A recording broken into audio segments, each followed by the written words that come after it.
And I see someone else asking in chat, forgive my ignorance, but what do stocks mean anyway? Um, Josh, do you have a very clear and concise answer to that question? I guess stocks make up the stock market, and to me, and I'm saying that because to me, the stock market is like the ultimate form of capitalism. And capitalism drives everything nowadays.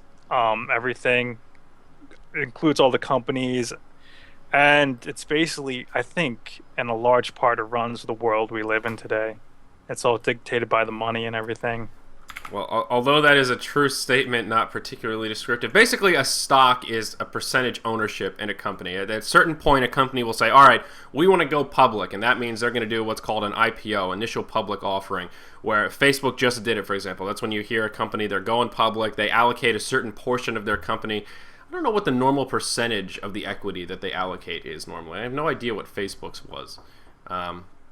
Which would have made this example a little more meaningful. Let's just say 10% for the sake of this argument. So they take 10% of their company, you do all sorts of math and figure out what the company's worth. If you say this company's worth $1 billion, then that 10% stock is worth $100 million, and then you do all sorts of other financial calculations and figure out what each individual stock is worth and how many stocks you want to put out. And then you open them up and people like us decide, hey, you know what, I want to own some of Facebook. And then you buy the stock, and then the value of that stock price is based on the valuation of the company, which fluctuates based on what the company is doing as well as relative to what the demand is for those shares. So if Facebook does something really great, let's say Facebook releases a set of mobile phones with a special Facebook operating system, which they very well may do in the near future, and everyone thinks it's going well, and people are like, wow, I want to get on board, I want to invest in Facebook because I think it's going to end up making a lot more money in a couple years, then you can buy some of that stock, and if a lot more people want to buy the stock, the demand goes up, hence the price of the stocks go up. So if you buy those stocks before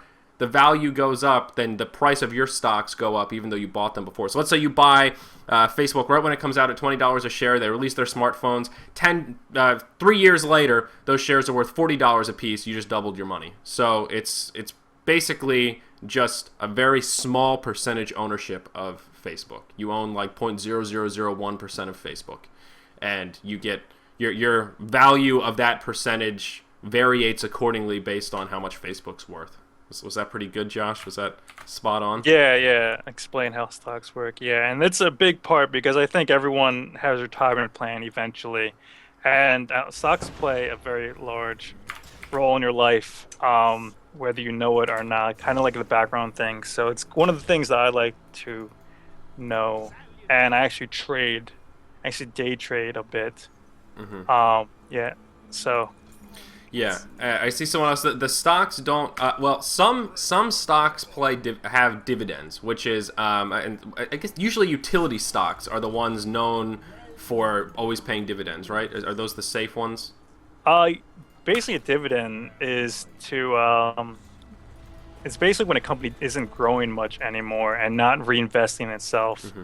and it turns out a dividend, which is basically just giving money it earns back to its Right. investors. Well, the question was, so you double your money after you sell, or is there some sort of revenue along the way? And the answer is really it depends.